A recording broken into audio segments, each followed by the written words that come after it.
17h. C'est le retour de l'actualité. Vous écoutez la deuxième session d'information sur Radio Côte d'Ivoire. À suivre la chronique Société.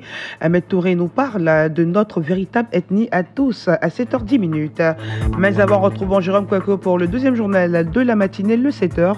Bonjour Jérôme. Bonjour Rachel Logoué, Laurent Gbagbo, Charles Bégoudé.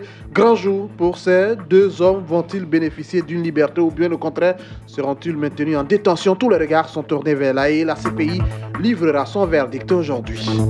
Au lycée moderne de Bouna, il devient difficile de suivre les cours des élèves qui prennent des cours assis sur des briques. Notre correspondant nous expliquera. Et puis à l'international au Gabon, Ali Bongo, le président gabonais, est rentré au pays après plus de 2 mois de convalescence. Il va assister ce matin à la prestation de serment du nouveau gouvernement. Voici pour l'essentiel.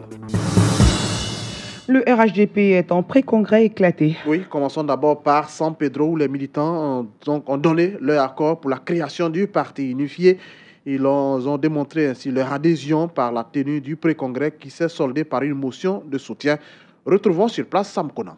Nous, militants de la région de San Pedro, félicitons et encourageons son Excellence Alassane Ouattara pour toutes les actions initiées pour la création du parti RHDP. Lui réaffirmons notre soutien sans faille et notre totale confiance pour l'édification du parti RHDP. Ainsi en ont décidé les militants du RHDP à l'issue du pré-congrès organisé ici à San Pedro. Après l'ouverture, des travaux ont eu lieu en 4 commissions. À l'issue de ces travaux, les différents rapports ont été lus en plénière. Pour le président du pré-congrès du San Pedro, Pascal Abina Kouakou, c'est un test réussi. Je voudrais féliciter les militants de San Pedro pour la qualité du travail qui a été fait dans les commissions et la pertinence des propositions et les amendements qui ont été faits. De manière générale, avec la déclaration de politique générale, la base est en phase avec le sommet. Cap désormais sur le congrès du 26 janvier prochain qui verra la participation de plus de 2000 militants venant de San Pedro. Sam Kouna, San Pedro et Radio Côte d'Ivoire. Oui, on va encore, c'est après San Pedro, on met le cap sur l'Indéné Djouablin pour continuer à parler bien sûr du pré-congrès du RHDP. Dans l'Indéné Djouablin, les militants se mettent en rang de bataille en prélude au congrès du 26 janvier prochain. Ils se sont retrouvés pour une rencontre de concertation et d'information sur plusieurs décisions. On sait qu'il s'agit de préparer le pré-congrès régional du RHDP dans l'Indéné Djouablin qui est prévu se tenir le 19 janvier prochain. Delma Mohamed Salis est le responsable chargé de la mobilisation du pré-congrès de l'Indéné Djouablin. Ce qu'on doit retenir, c'est la mobilisation. On souhaite que les gens se mobilisent à l'occasion pour le meeting et pour le congrès, que les gens s'intéressent. Mon appel aux militants du RHDP, c'est l'union. L'union, l'entente, on ne gagne rien dans la division. La considération humaine ne serait que ça, que les responsables au niveau national, dans toutes leurs actions qu'ils vont faire, qu'ils considèrent aussi la base. Et la base aussi est prête à exécuter les mots d'ordre de la direction quand la base se sent considérée. La considération réciproque et le respect des uns et des autres. La force réside dans l'union et dans l'entente. Le nouveau parti politique Nissine est en tournée. Oui, Nissine signifie Nouvel Ivoirien, Côte d'Ivoire Nouvelle. Ce parti veut se faire connaître et sensibiliser davantage les populations à adhérer à leurs idéaux. Le Nissine est un parti de gauche, un parti socialiste modéré, selon sa présidente Marie-Karine Bladi.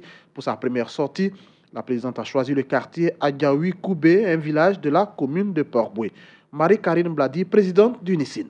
Nous venons à Djaoui parce qu'en plus d'être un lieu de retrouvailles de toutes les personnes, c'est un endroit surpeuplé. Nous avons toute une grande masse, la population ivoirienne s'y trouve. Et donc, elle ne doit pas être en marge de la connaissance de l'existence du parti. C'est la tournée d'implantation, fait connaître le parti davantage et surtout fait savoir aux Ivoiriens que la solution, comme je le dis, du résultat de 2020 pour leur vie et leur aisance est arrivée, c'est le Nissine. Et là, nous le voyons, ils ont tous adhéré, ils sont tous partants et vraiment la fête, elle est merveilleuse, elle est parfaite. Quel sera le sort de Laurent Gbagbo et de Charles Blé Goudé? Oui, ils se seront situés aujourd'hui à La Haye. Ce mardi, la chambre de première instance de la Cour pénale internationale délibère sur le dossier des deux hommes. L'ex-président Laurent Gbagbo, à ses côtés dans le box des accusés, figure Charles Blé Goudé, l'ex-leader des Jeunes Patriotes. Tous deux sont poursuivis pour crimes contre l'humanité dans le cadre des violences commises entre décembre 2010 et avril 2011. 3 scénarios sont envisagés à l'issue de l'audience de ce matin, soit le maintien en détention, soit c'est la remise en liberté provisoire et la dernière option, c'est l'acquittement, ce qui marquerait donc la fin du procès. Un procès qui a démarré le 28 janvier 2016. Vont-ils bénéficier d'une liberté ou seront-ils maintenus en détention? Nous le saurons dans le courant de la journée. L'audience démarre à 10h, temps universel. Bientôt les journées africaines de l'écologie. Oui, ces journées sont annoncées du 18 au 22 mars prochain. C'est la 2e édition de ces journées sur l'écologie et les changements climatiques, une initiative du réseau des experts africains pour l'écologie qui a procédé récemment à son lancement officiel en présence du ministre de l'Environnement et du Développement durable, professeur Joseph Sekaseka, qu'on écoute. En liaison avec les collectivités territoriales, mon département ministériel va multiplier ce genre d'actions afin de dynamiser et opérationnaliser l'accord de Paris dans nos régions et territoires africains pour le bien-être de nos populations. S'agissant de la transition énergétique, tant souhaitée, elle ne sera possible que si toutes les parties prenantes sont bien informées, bien formées et encadrées pour la mise en œuvre synergique des activités de terrain. Ces journées devront ouvrir la voie à la mise en œuvre d'actions concrètes afin de toucher directement les couches les plus vulnérables de nos populations. On vous donne cette autre information. L'artisan chocolatier ivoirien Axel Emmanuel Baou a condamné hier à Abidjan le fléau des enfants esclaves dans les plantations de cacao, premier producteur mondial, à la suite d'un reportage enquête sur cette pratique diffusée sur des chaînes de télévision européennes. Le travail des enfants dans la cacaoculture est un fléau qu'il faut véritablement condamner parce que la place des enfants est à l'école. C'est ce qu'a dit le conférencier, ajoutant que c'est un phénomène qui jette le discrédit sur le cacao de la Côte d'Ivoire. En effet, je vous le rappelle, un reportage enquête diffusé sur des chaînes de télévision européennes sur les enfants esclaves dans les plantations de cacao dans l'ouest du pays présentait des adolescents dans des champs. Ceux-ci sont issus pour la plupart de pays de la sous-région. Le dossier du jour. Au lycée moderne de Bouna, il devient difficile de suivre les cours. Oui, figurez-vous Rachel que ce grand lycée qui fait près de 3000 élèves, de nombreux élèves s'asseyent à même des briques pour prendre les cours. La situation devient de plus en plus intenable. Notre correspondant est allé faire le constat, son dossier. Le lycée moderne de Bouna, un lycée qui compte plus de 3000 élèves, vit une réalité qui ne permet pas à certains de ses pensionnaires d'apprendre dans de bonnes conditions. Mon dos Charlène, nous nous asseyons 3 à 3. Bagui Fatima, il y a un problème de banc dans notre classe là. On s'assoit 4, 5 sur les bancs. Pour l'accès à la formation, tous les moyens doivent être mis en œuvre pour permettre au moins à chaque élève de suivre le cours. Sissé Abiba, proviseur du lycée moderne de Bouna. Si vous entrez dans les classes là, les racolages qu'on a eu à faire là, vraiment, c'est pas facile. Impuissante face à cette triste réalité que vivent ces élèves, le comité de gestion est alerté. Mohamed Junior, président du COGES. Il n'y a pas longtemps de cela, madame le proviseur m'interpellait, les parents d'élèves, les élèves m'interpellaient pour dire que les enfants s'asseyaient à terre sur des briques pour suivre les cours. On était peinés. Cette peine a été de courte durée. Comme un messie, le conseil régional du Bunkani vient au secours des élèves en leur octroyant 100 tables bancs. Yen Philippe, président du conseil régional du Bunkani. Nous avons une population qui est naturellement intelligente, mais il faille créer les conditions pour l'expression de cette intelligence. Avec la centaine de tables bancs que nous offrons au lycée de Bouna, c'est dans la même lignée à permettre donc l'expression de cette intelligence naturelle et glaner les meilleurs prix sur le plan national pour la région du Bunkani. Et en retour, avoir des femmes et des hommes qui se sont formés, qui reviennent nous aider à améliorer nos conditions de vie. Une action saluée par les bénéficiaires. Mais le problème de manque de tables bancs demeure encore, car des élèves continueront d'utiliser des briques pour suivre les cours. Sissé Abiba. Nos besoins, on les avait évalués à 200 tables bancs. Aujourd'hui, nous recevons 100. Ça veut dire 200 élèves qui ne s'assureront plus sur des briques. Il reste encore 100 autres qu'il nous faut. Qu'on a des gifs. Les bancs qu'ils ont envoyés là, ça ne suffit pas. Et aussi qu'ils s'assoient par terre. Ils ont qu'à envoyer encore. On a besoin des bancs aussi. Dans l'attente de la satisfaction du besoin des élèves en table banc, la première responsable du lycée moderne de Bouna exhorte à l'entretien du peu déjà disponibles. Aux élèves, ils sautent sur les bancs. Même les bancs semi-métalliques là, ils sont pas trop solides. Mais en y prenant soin, on peut l'utiliser pendant longtemps. 200 élèves du lycée moderne de Bouna continuent de suivre des cours dans des conditions difficiles et attendent avec impatience d'être satisfaits. Méchac Steve, Bouna pour Radio Côte d'Ivoire.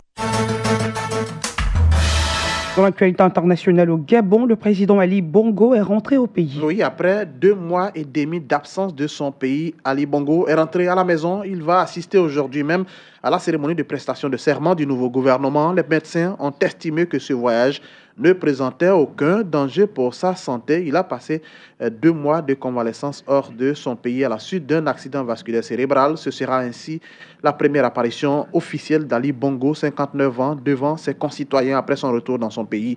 Nul doute que ses gestes et mouvements seront scrutés de très près. Souvenez-vous, le 7 janvier, une tentative de coup d'État a eu lieu au Gabon. Les putschistes avaient, entre autres, justifié leur action par les conséquences de l'état de santé du chef de l'État sur la gestion du pays. Ali Bongo, chef suprême des armées, ne s'est pas exprimé sur ces événements. C'est la fin de ce 7h. On vous rappelle que l'affaire Laurent Gbagbo, Charles Blé Goudé, l'on connaîtra le verdict de la CPI aujourd'hui. Tous les regards sont tournés vers La Haye. L'audience démarre à 10h, temps universel. Allez, grand merci à vous, Jérôme Kwekou. On vous retrouvera à 8h pour un bulletin. Tout de suite, nous retrouvons Ahmed Touré qui nous parle de notre véritable ethnie à tous. La chronique du jour. Ahmed Touré au micro. Bonjour à tous. Tchabio. Un jour peut-être, les Africains se regarderont en frères. Un Ivoirien rencontrera un autre Ivoirien sans chercher à savoir de quel groupe ethnique il est. Un Congolais saluera un autre Congolais qui s'appelle Thiam sans s'inquiéter. Un Rwandais s'adressera à un autre Rwandais du nom de Kofi sans se poser des questions.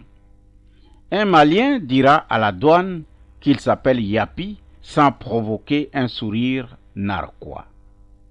En attendant, la Côte d'Ivoire, riche de sa diversité dont elle ne cerne pas encore la portée réelle, se bat pour s'affirmer comme une terre de rencontre, à l'instar des États-Unis où l'Américain Barack Hussein Obama n'a aucun complexe devant l'autre Américain John McCain, parce que là-bas, ce qui compte après tout, ce n'est pas de s'appeler Tapé, Assouan ou Vanier, ou encore Kwadjo Gueye Soro, mais d'avoir la nationalité qui n'est pas liée au nom, ni à l'origine, encore moins à l'ethnie.